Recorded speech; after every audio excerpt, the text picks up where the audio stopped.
چێژێکی بە خێراتنێکی گەرمتانەکەم بەخێر بن سەر و سەر چاو من ناوم ڕووناک مەولودە لە بنەماڵەیەکی کورتپەروەرم لە شاری سلێمانی لەدایک بووم باپیرم کۆخا بووە کۆخای ئەوساش وەکو پارێزگار وا بووە نەنکیشم بابانیە بە ئەسڵ نەوەی فەقی ئەحمەدی دارەشمانەیەن من شوم کردووە 4 مناڵم هەیە مناڵەکانمە الحەمدولیلا هەمویان بە شێوەیەکی جان پەروەردە بوون لە ماڵی خۆیانن خۆم دانیشتووی سویدم ئەمڕۆ باسی ژیاننامەی خۆمەکەم هەندێک لە ژیاننامەی خۆم لەبەر ئەوەی ژیاننامە زۆر دوور و درێژە من لە ساڵی 60ەکان لە بیدای 60ەکانەوە پەیوەندیم کردووە بە پارتی دیموکراتی کوردستانەوە لەگەڵ باوکم بووم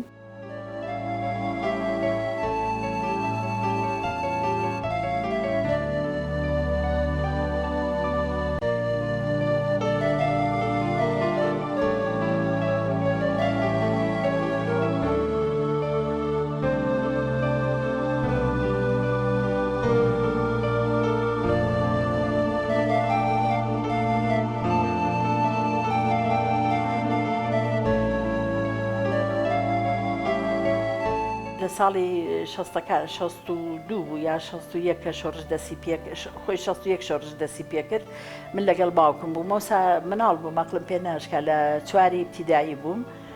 لەگەڵ براگەورەکەم بە ناوی کەمال ئیتر ئێمە هینە چۆنەڵێ لە ڕێگای باوکمانەوە دەستمان پێ کرد باوکم هەرەیوت ئێوە مناڵن ئەو ساوە بوو کە شۆڕش تازە دەستی پێ کرد ماڵمان لە مەجیبەک بوو ئەخێری شار بوو پشتی زانکۆی سلێمانی جاران لەگەڵ ئەزمڕ نزیک بوو ئیتر ئەوە بوو ناوچە لە ماوەت بوو ئیتر کە باوکم هینە هات بەیان نامۆشتە هات بۆ ماڵی ئێمە وەختی خۆی بە ڕەحمەت بن عەلی عەسکەری و عومەر دەبابە و حەسۆمیر خان ئەمانە لە ماڵی ئێمە مختەفین بوون لەگەڵ مام جەلالی ڕەحمەتی بۆ ماوەی تەقریبەن 1 مانگ لەبەر ئەوەی تەنزیمی ناو شاریانە کرد نازانم سەرپەرشتی چیانە کردومانەوە ئێمە مناڵ بن عەقڵمان پێ ناشکە ئێمە ئەمان و بابە بۆ دەرگای ماڵەکەمان داخراوە ماڵەکەمان دوو قات بوو باوکمەوێت ڕۆڵە من مریشکم بۆ کڕیون ئێوە نازانن ئەمانە چییە منیژە بت باش آخر ئاهاتین لەگەڵ براکەم زۆر فزولی بوو ئەمان و باش آخە بابە بۆچی قفڵ لیا دەبا بچین بیامێ ئەوەی جارێ تا گەورە نەبن نابێ سیرمان کرد دەرگاکە کرابووانێ لەسەر پشتبوور هەمان کرد بچین سەیری مریشکەکان بکەین کە سەیرەکەین هیچی لێنێ جگای لێ داخراوە باوکم هاتۆ لێمان پرسیوتمان بابوتی ڕۆڵ ئێوە مناڵن جارێ با گەورە ببن ئەو ساپێتان ئەڵێم ئیترەوە بوو ئێمە کە گەورە بووین تر باوکم نامەیەکی بۆ هات ئەو ساڵ من لە پۆلی 4 ابتیدایی بوو نامەیەک هات لە حیزبوارێ بۆ باوکم بۆ ناوچە لە ماوەت بوو تێکە باوکم وتی وەرە کچی خۆم منی بان کرد براکەمی و جارێت تۆ بینکە منی بردە ژوورەوەتی وەرە و نامەیم بۆ بخوێنەرەوە ئیتر من نامەکەم بۆ خوێنەوە هات چۆنەڵێ تازە فێری نووسینەبی بۆم خوێنەوانێ نووسرا بوو یا کوردستان یان نەمان لەسەرەکەی منیش وتم بابە ئەمە یعنی چی وتی دەتۆ جارێت تۆ نامەکە بخوێنەرەوە وردە بۆت بازەکەمی تر باوکمەوە بوو وتی هینەوتی ئەم نامەیە ئەخوێنیتەوە نابێ لای کەس باسکەی ئەمان گرن سجنمانەکە نا ترسانینی ئێمەش مناڵ بووین ئیتر وەڵاو الحاصل من و کەمالی برام ڕۆیشتینە تەنزیم کە چوینە تەنزیم لەگەڵ باوکمە طبعاً ئیتر دوایی نەقل بووین بۆ لای هین وابزانم عومەری حەمەحەلیان پێوت لە گەڕەکیەکانی ئسکان بوو هەتا وامان لێ هات تا ساڵی 64 ئێمە بڕێن لەگەڵ قوتابیان بووین ئێمەیان لەگەڵ قوتابیان دانابوو ساڵی 64 ئێمە نێراینە بە شەخصی خۆم نێرامە بەشی ئافرەتانی یەکێتی ئافرەتانی کوردستان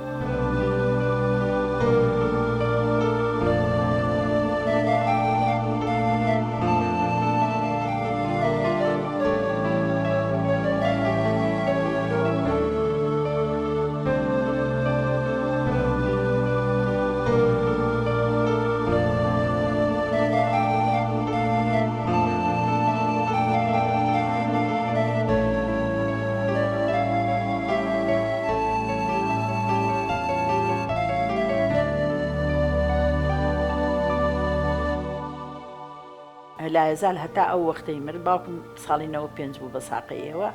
داکیشم ساڵی 2004 بوو ئەمری خوای کرد طبعا باوکم لە ساڵی 1963 گیرا کە باوکم گیرا ئێمە سیلاح لە ماڵمانان گیرا طبعا نامۆشتی حیزبی ژەوسا من مناڵ بووم سنگیان بۆ ئەکردینەها سەدریان بۆ دروستەکردین بە قوماش دایکم سیلاحەکان جاری وا بوو دایکم ڕائەسپێرا سیلاحەکان بەرین بۆ گەڕێکی گۆیژە بۆ شاخەکەی گۆیژە لەوێ ماڵێک هەبوو ماڵەکە تەبعەن کورت پەروەەر بوون ناوی ناهێنم لەبەرەوەی خۆش نییە ئیتر لە سیلاحەکان ئەبرا بۆ ماڵەنجا دایکم نسیحەت یەکن من و کچی پورێکم ناوی پەروین بوو ولایزار تەمەند درێژ بێ ماواویش ئیتر من و پەروین هینمانە کرد نامەکانەوە ساوەکو نوشتەوا بوو دایکم هەمووی خستە ئێرەوە خۆی پێشمانەکە و بە عباوە عبایا بەسەریا سیلاحێکی پێ بوو ئاوا شۆڕیە کردەوە ئیتر ئێمەش لەگەڵ دایک ماڕۆشین جا پێوتین ئەگەر هین هات ئەگەر ئەسکەرێک شتێک بەرەو ڕووی من ها دوور و درێژ یعنی بینمان زۆر بوو ئێوە سوک بگەڕێنەوە بەس مەڕۆنە ماڵەوە تێگەی مەڕۆن بچنەوە بۆ ماڵی پورێ ئیتر ئێمەژەمانە وەکو دەرز لەبەرمان کردبوو ئیتر کە دایکم دەچین بۆ ماڵی فڵانکە زەمانزانی بۆ کوێچین جاری وا بۆ ئەچوین لەوێەوە نامەکانمانە هێنا تەوزیعیان نەکرد بە ناو شارە دایکم تەنزیمێکی زۆر باش بوو دەست بەداخەوە لە هیچ شوێنە ناویان نایە ئەو کورت پەروەرانە من ئەوە منی کوشتووە تێگەی هەچی دوێنێ پێگات سەیرەکەی هینە یعنی مقابلش کراوە لە تەلەڤیزیۆنەکەی جەنابیشتان کە ئێمەمانان لەگەڵیان بووی ناوی هیچ هاوڕێیەک نایەن منیش لەبەر ئەوە ناوی هیچیان ناهێنم لێرەیە لەبەر ئەوە ئیتر باوکم کە گیرا لە 63 ئیتر ماوەیەکی زۆری پێچوو هین بوو بڵێن حاک محەممەد حاجی ساڵح باوکی بەو خوایەوە ئەسام 4 بوو 5 مانگ بوو بە واستە بەریانە واستەکەش چی بوو حکومت لەگەڵ هین مفاوزەیەکی موقەتی کرد وتیان پیاوێک هەبوو لە هین لە کەرکوب و نەمەزانی ناوی چێ کابراکە زۆر دەستڕۆیشتوو بوو یەکێکیان گیرا بوو لە پێشمەرگە بڵێن سەر بە حکومەتی عێراقی بوو ئیتر وتمیان ئەگەر ئەومان بۆ بەرن ئێمەش یەکێکتان بۆ بەرەین ئیتر وەکو حیزب من نازانم چۆنی ئیشەکە کرابوو سا من مناڵ بووم ئیتر یەکسەر ئەوە بوو باوکمیان بەررا ئەو نەفەریان بەررا بۆ بەیانیا باوکم لە سجن بەربوو ئیتر باوکم لە وەزیفەش تەبعاً فەسڵ کرا کە لە وەزیفە فەسڵ کرا ئیتر ئەوسا ڕئیسی بەلەدێ هین بوو برای عیزەت کابان نازانم ناوەکەیم بیشتۆتەوە ئیتر جابی ناردبوو بە فەڕاشێکا بۆ ماڵی باوکم وتوی ئەگەر کوڕیان هەیە با کوڕەکەیان بێ لە جێی باوکی تەعین یەکەم ئیتر بوو کەمالی برام لە یەکی متۆستە بوو هەردووکمان لە یەکی متۆستە بووین ئیتر کەمالی برام تەعین بوو لە جێ باوکم ئیتر لە هێزاریش هەتا ئەمری خوای کرد هەر لە بەلەدێ بوو کەمالی برام ئیتر ئەم شتانە زۆرە یعنی یادەوەری زۆرە بەس هەمووی ناتوانانی باسکەین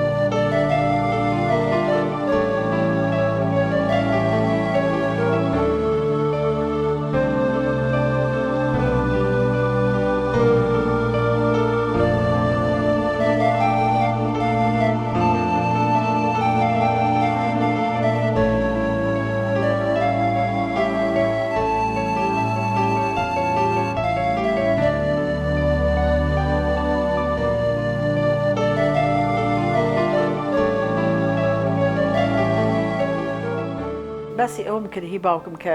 ئیتر لە سجن بەربوو طبعاً ماوەیەکی زۆر بێکار بوو دوایی ئیعادە بۆ وەزیفەکەی قەرارێک دەرچوو تیانەوانی کە فەسڵ کراون و لەسەر سیاست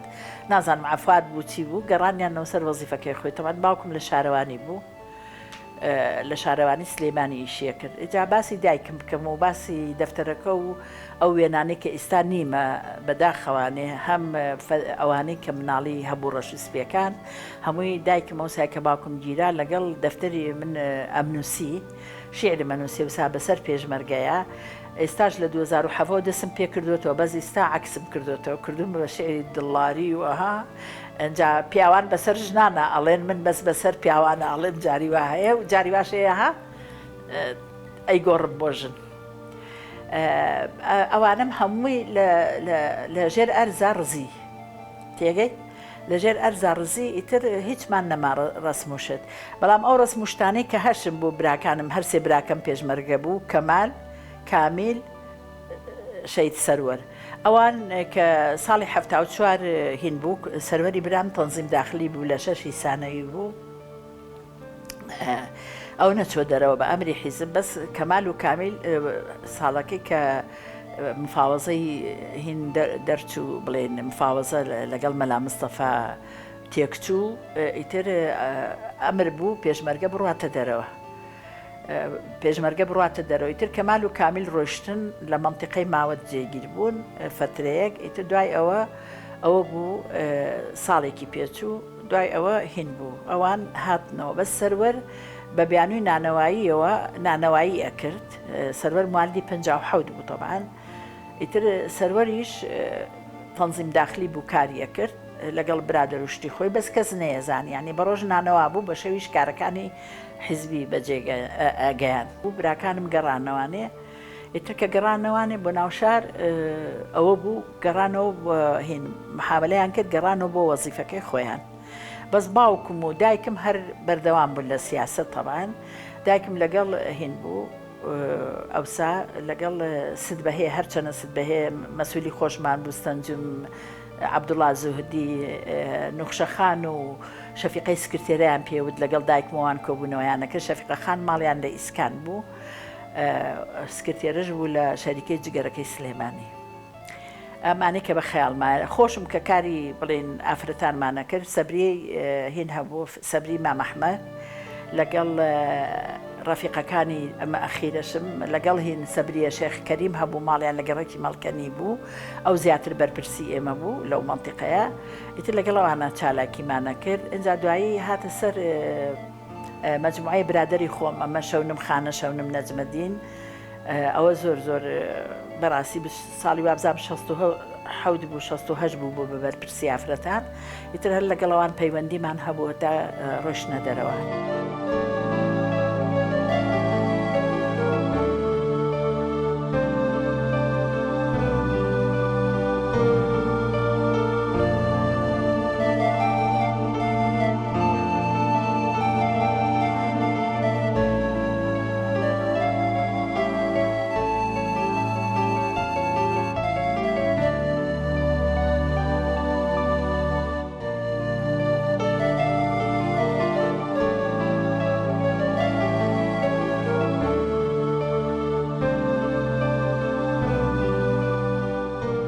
بەنسبەت شەید سەروەری برام، شەید سەروەر طبعاً چەند جارێک لە ناو شار گیراوە، چکە تەنزیم داخلی بوو، تەنزیمی ناوخۆ بوو. ئیتر دوای ئەوە سەروەر چۆ دەرەوە، لە ساڵی 80 ڕۆیشتە دەرەوە. ئیتر ئەوە بوو بڵێن لە کەرەج بوو، دوایی هاتەوە بە بەرەی کوردستانی دروست بوو بە سەرکرداتی کاک شەیدی نەمر کاک ئیدریس و بەرزانیش سەرۆک بەرزانیشان تەمان لەگەڵەوێ. ئیتر ئەو بەرەی کوردستانی دروست بوو. ئیتر ئەمرێک هات لە کاک ئیدریسەوە کە پێشمەرگە بگەڕێنەوە بۆ کوردستان بۆ چالاکی. ئەمەی کە باسیەکەم ساڵی هەشتاکان 84. ئیتر ئەو بوو پێشمەرگە هاتنەوە ناو شار، بڵێن هاتنەوە دەور و پشتی شار. سەروەری برام لەگەڵ هین بوو، لەگەڵ قارقارە یادی بەخێر ئەو بەرپرسی بوو، دکتۆر کەمال کەرکووکی یادی بەخێر ئەو لەگەڵیان بووە، ئەمید سەرحات، ئاکۆ چاوشین، ڕێز و سڵاوم هەیە بۆیان لێرەوە. ئیتر ئەمانە لەگەڵ شەید سەروەرە بن. ئەو شەوەی کە بڵێن 3 شەو 3 ڕۆژ لە منتیقەی هین منتیقەی خوورماڵ شەڕەبێ، سەروەری برام لەگەڵ عوسمانی حاجی ساڵحی برنجفرۆش لەگەڵ حەمە کوڵەباڵ کاک عوسمان بەرپرسیانە بێ. ئیتر ئاخر ڕاجیمە سەروەر لەسەر هینە بێت، لەسەر قازیفا بێ، ئەڵێ دکتۆر کەمال لە چاوی خۆت ئەو قازیفەی خۆتم بەرێ، اینی دکتۆر کەمال کەرکووکی. ئیتر قازیفەکە تەقێنی ڕاست دەرەکەون کەشفە بن، قازیفەکان بۆ قازیفەیان تێگرنەوە لە ناو سەنگەرەکە، هەرسێکیان بەیەکەوە شەهید دەبن، شەید سەروەر و شەید عوسمان و حەمە کوڵەباڵ بەیەکەوە، هەزار ڕەحمەت لە گۆڕیان شەهید دەبن. ئەمە چالاکی سەروەری برام 27 لەسەر 28 نۆی 1984 سەروەر شەهید بوو.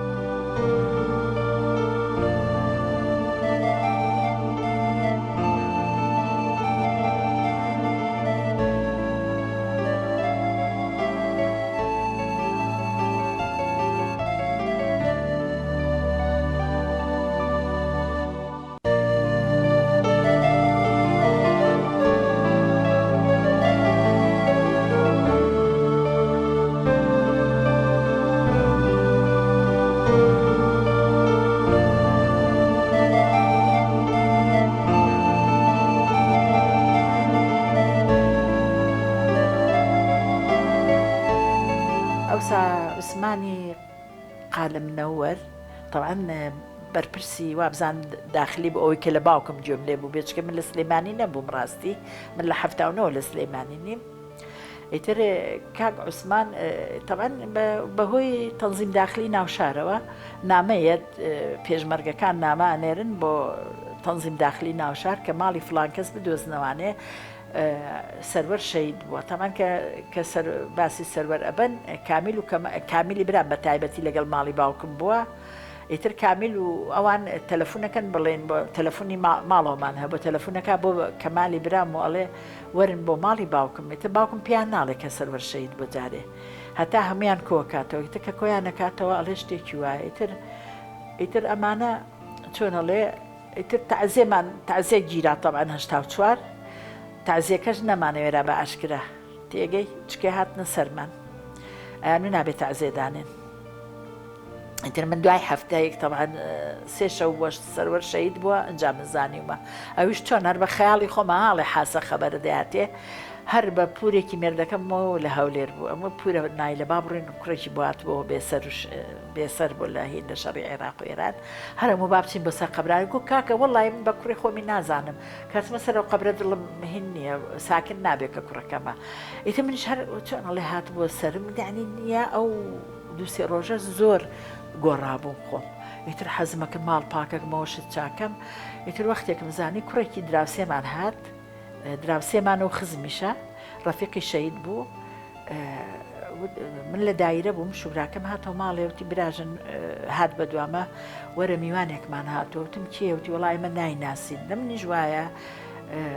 سەروەری برام یا باوکی مناڵەکانم گەڕاونەتەوانێ یعنی ئەمزانی سەرەر گەڕاوەتەوە بەس نەمەزانی یعنی ها واکت و پڕ سەرەر شەید دەبێ تم لەوانەیە هاتبێتە ناوشار و جابیان بۆ من نردبێ دایکم حەزی نەکردبێ براکانم یا کوڕی خاڵم یا یەکێک بنێرە بە دوامە وەڵامیش کە هاتمەوە ئەحمەد ناوی ئەحمەد دراوسێمانە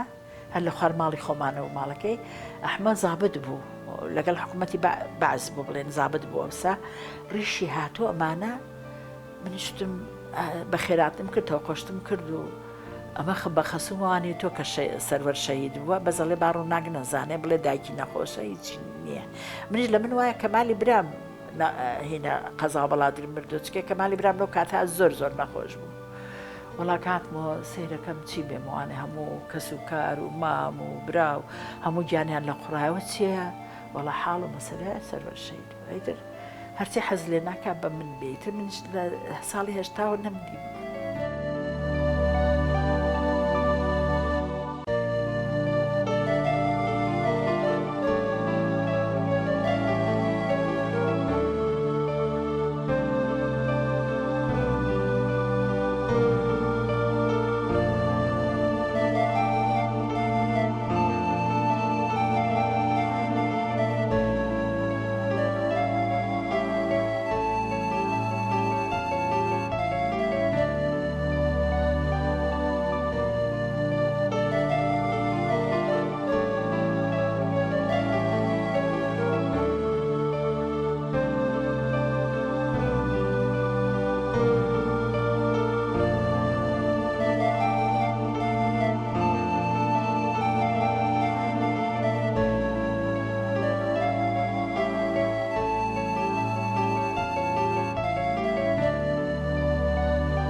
بەنسبەت کەمال و کامیلی براشمەوە طبعاً کەمال و کامیل هەر لە سەرەتاوە هین بوون حیزبی بوون یعنی هەموومان چکە لە ناو خێزانێکی پارتیا بووین ئیتر براکانم هەر زوو لەگەڵ من کەمالی برام دەستی پێکرد دوایش کامیلی برام تێگەی ئەوانش تەنزیمی داخلی بوو طبعاً لەو کاتێک کە سەرەر شەهید بوو کامیلی برام لە سولەکەیە بەیانی حیزبی بڵاو کردەوە بەیانی حیزبی ئەوسا من لە سلێمانی بووم هاتمەوە بۆ چلەی کامیلی هینی برام سەرەری برام کامیلی برام هین بوو بەیانی بڵاو کردبووانێ ئەمریان دەرچوو بوو لە ئەمنەوە بگیرێن کامیل و مەجموعەیەک بووم نای ڕەفیقەکانی نازانم کە بە ئەمری حیزب بەمەیان کردووە ئیتر ئەو ساهین هەبووە ئاسۆی قوبری هەبووە خوا حەفیکە هەرچەنە لەگەڵ حکوومەت بۆ بەس کاری چاکی کردووە لەبەر ئەوەی پێشمەرگەیەکی دڵسۆز بوو بەزی تر ها قەدریان نەزانی هات تەسلیم بۆوانێ ئیتر ئاسۆی قمری بە پەلەیە بۆ ماڵی باوکم بە باوکم ئەڵێ حاجی کامیل لەکوێیە ئەوژەڵێ بۆ چییە مرد و مرێ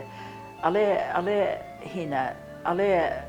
ئەمر بالقەبزی دەرچۆ طبعا با باسی شەید سەروەر و عوسمان و ئەوانیش بکەم ئاسۆ وەرەقەی عەدەم تەعەڕوزی وەرگر باوکم چوو پێشمەرگە بەخوا باوکم ئەوێت ئەو عەسکەر و ڕاید و قایدانە نێنی بەعەس ئەیوتیانە ئەمە پێشمەرگەیە تێگەی خۆیان سیاریان بە باوکم گرتبوو مەیتەکانی تێخست بووە نابێەوە تێگەی ئەبەنە یعنی ڕێزیان گرتبوو لە پێشمەرگە ئیتر ئاسۆ کامیلێ باتە ماڵی خۆی وڵا بە کامیل ئەڵێ چی بوو ئەڵێ حاڵ مەسلەیەکی وایە بەیانمان بڵاو کردوتەوە درۆ ناکات طبعا یعنی الحەمدولله لە عایلەیەکین بە ڕازگۆیی پەروەردە بووین تێگەی هەرچەنە تەبەقەی وستا بووین بەس بە ڕازگۆیی پەروەردە بووین چاومان لە شتی خراپە و شتی ناشرین نەبووە ئیتر وڵا هینە ناوی چییە ئیتر کامیل ئەمر بالقەبزەکان لەسەر لا ئەبەن ئیتر لە ساڵێکی کەش گیراوە ساڵی وەکو بازەکەن ماڵەوە هەشتا یا هەشتا کامیلە گیرێ نازان بە سیلاحەوە گیراوە بەچێوە گیراوە ئیتر الحەمدولله لەوەش ڕزگاری ئەبێ ئیتر هەتا ئەمرن هەر کوردایەتیان کردووە ئەجا دوای ئەوەش کە ئینتیفازە بۆ 92 کاک مەسعود سەرۆک بەرزانی سەردانی سلەیمانیەکە یەکە بنەماڵەی شەهید بڵێن کە ماڵی ئێمە بانەکەن هەتا کاسێتی ڤیدیۆیەنشیان هەیە ئێستاش لە تەلەفۆنەکەمە ڕسمی دایکم و کاک مەسعودم هەیە ئەگەر بتوانم پیشانتانی بم.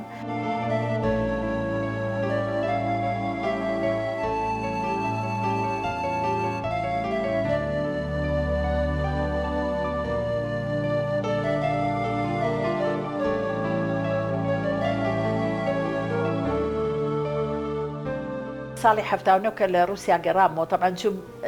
جامیعە لەوێ تەواو بکەم وەریان نەگرتم گەڕامەوەی تر من حامیلە بووم بە کوڕە پچکۆلەکەم ئەیتر کە حامیلە بووم لە ڕووم ناها لە ماڵی باوکم هاتو چۆ بکەم تا مناڵەکەمە بوو ئیتر باوکی مناڵەکانتی واستە بووەکەم ئەوسا تەشریع و تەنفیزی کارتۆنێکە هەبوو ڕەفیقێکی لێ محەممەد سدیقی محامی یادی بەخێر مردی نیشتیمان خان ئیتر نامەیەکی بۆ ئەو نرد ئەو بەواستە قسمێکی ڕعاومەتفلیان کردەوە لە تەقتەق چکە ناحەیەکی بچوو بوو ئیتر من ڕۆیشتم بۆ تەقتەق لەوێ کاری بڕێن ئەوسا ئەدرسمان زایرە سحی بوو لەوێ کارمە کرد ئیتر بە حکمەوەی تەختەی منتیقەکەم کردووەمانە زۆر یعنی ژنی ڕێی سەحەش برادرم بوو زۆر شتەکانمی بەدڵ بوو سێ چوار جار مکافە ئەمۆرگر لێرە و سپاسی دکتۆرە زایدە دەباخ و دکتۆر عەدنان یاسین ئەسعەدیە کەم بەڕاستی ئەوەی ئەوان بەیان کردم لە هەولێر و لە دەشتی کۆیە خوشکوبرای خۆم بۆی نەکردو ئەمە نەپشگیریان کردن چکێکم هەتا ئەوە بوو منعم لەسەر بوو بۆ دەرەوە ئیتر دوای ساڵی هەشتا کە گەڕامەوە لە خارج سەفەری ئەخیرم کوڕەکەم 5 مانگی بوو کە گەڕامەوە ئیتر کە من لە ئەمنی کۆیبان کرام طبعا مامی مێردەکەم و خەزورم لەگەڵا بوو لەبەرەوەی نەبا بگیرێم وەها بمبەن لەسەر مێردەکەم بمبەن و براکانم لە عینی کاتا لە دەرەوە بوون نەبا من بگیرێم ئیتر کەەوە بوو بە تایبەتی شەید سەروەر لە دەرەوە بوو براکانی کەم لە شارا بوونەوە وەختە ئیتر وەڵا منیان هین کردوتم باشە مناڵەکانم بنێ مادەم ئێوە ئەڵێن منع لە سەردانێن وتم مناڵەکانم بنێ منعم لە سەردامنێن ئیجازەیەکیشم بنێ تازە هاتوومەتەوە بەدەوام من واکەم بچم بۆ لای مێردەکەم ئەگەر هاتەوە بە قسەی منی کرد ئەوسا دکتۆرای تەواو کردبوو ئەگەر هاتەوە بە قسەی دکتۆرای تەواو نەکردبوو ماستەری یعنی بۆ دکتۆراکەی ئەی خوێند ماستەری تەواو کردبوو وتی هینە گەورەی ئەمنەکان نازام چی پێڵێن هینی بەعسیەکان ئەو وتی تۆ لە ئێمە شەیتانتری وتی ئێمە مناڵە بینێ و بڕۆی نێتەوە وتی لە عیبارەتی ئەم سەعاتەوە منع لە سەردانراوە ئاگاداریش بە هەموو جارێک ئێمە بانگ دەکەین ئیتر وا بوو لە تەقتەق نییە مانگ نەبوو یعنی نامەم بۆ هات نامەکانم ئەبرا بۆ ئەمن ئەجا تەسلیمی خۆمەکرا.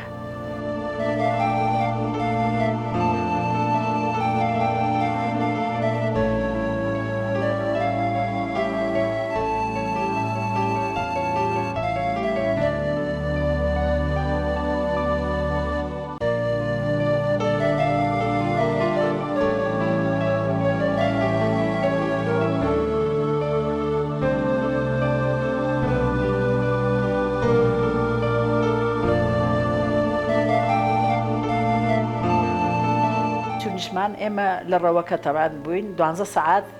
لەژێر هینا بووین قەسفا بووین خۆم و مناڵەکانم لە ناو هەولێر نەمانتوانی دەرچین دوایی کە دەرچین بەڕێ قاچاق ڕۆیشتین بۆ ئێران لە ئێران ئیتر پەیوەندیم کرد بە باوکی مناڵەکانەوە ئیتر لەوێ وتی خۆمەتان بم ئیترەوە بوو من ساڵ و نیوێک ماین لە ئێرانە تا خروجێمان بۆ دەرچوو دوایی ڕۆشتین بۆ رووسیا ڕۆشتم ساڵی 92 الحاصل بۆ سوید ئیتر هەر لە چونم بۆ سوید تۆزی چاوم کراوە پەیوەندی کردەوە بە حیزبەوە تێگەی لەوێ ئیتر کاری ڕێکخراوەیم کردووە لە هەموو کۆبوونەوە و چۆنەڵێ خۆ پیشاندان و شتەکان بەشداریم کردووە ئەیترەوە بوو ساڵی 99 هاتمە لە پێشەوە لە ئۆپسالا بم ساڵی 99 هاتمە یەتەبۆری لەوێ دەستم بەکاری حیزبی تەواوەتی کرد ئیتر ئەوە بوو لە ڕێکخراو ئیشمە کرد لە ساڵی 2009 بۆ 2012 کاریێری ڕێکخراو بووم و بەرپرسی ئافرەتان بووم بەشی ڕێکخراو تێگەی چکە یەکێتی ئافرەتانمان نییە تا ئێستاش لە سوید تێگەی ئیتر من ئەوە کاری ئەو کارانم کردووە ئیتر لە یادەکان هەموو بەشدار بوون لە کۆڕ و سیمینار و ئەوانە کاری کۆمەڵایەتیشم تەبعاً کۆمەڵەش ئیشم کردووە کۆمەڵەکە تەبعاً پێیانەوە مقڕی پارتی و لایزالیش مقڕی پارتیە تێگەی خەڵکەکەوا تێمانەگا ئەڵێن مقڕی پارتی بەس کاری کۆمەڵایەتی جیایە و کاری حیزبی جیایە ئیتر لە 2002 تا 2005 سکرتێری کۆمەڵە بووم لەگەڵەوە شاد چالاکی چاکمە کرد ئێوارەی کوردیم دروستە کرد بەرنمەیەها کللتوریم دروستە کرد شتی کوردەواریم پیشانەیە لەگەڵ هاوڕێکانم کە لەگەڵ ما بوو ئیترەوە زۆر بە باشی ڕۆی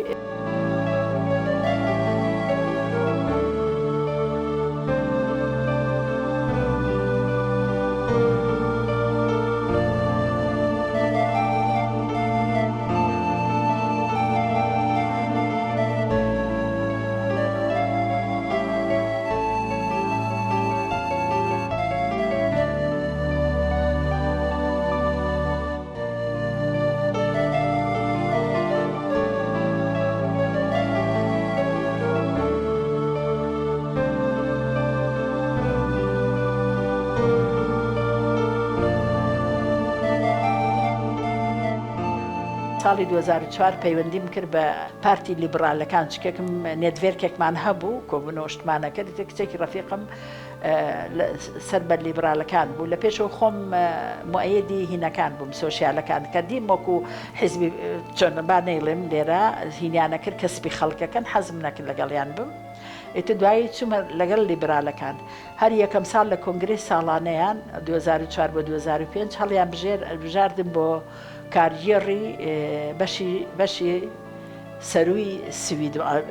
یەتەبۆری پێڵێن من لە یەتەبۆری ێژیم تەمان ئیتر لەوە چالاک بووم زۆر سیمینار و شتمانە کرد کۆبوونەوەمانە کرد دوایی سەری ساڵ کە ئەوە بوو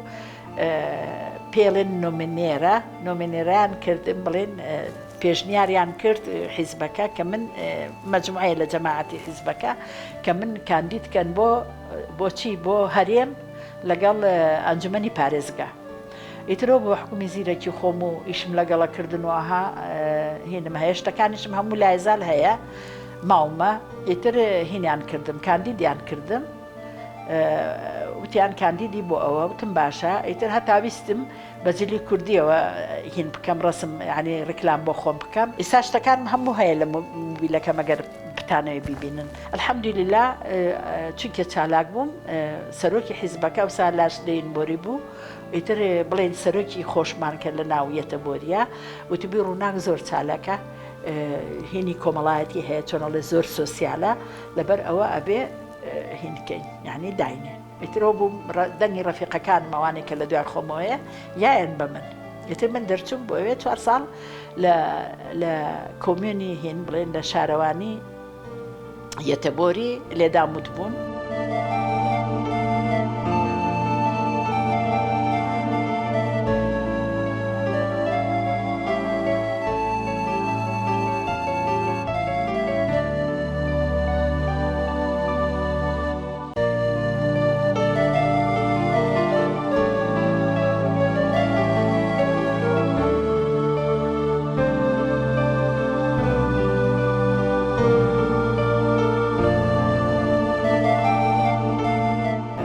ئافرەتانی کێن بۆ سویدەها ئیقامەیان نایانەوە تعزی براون و یا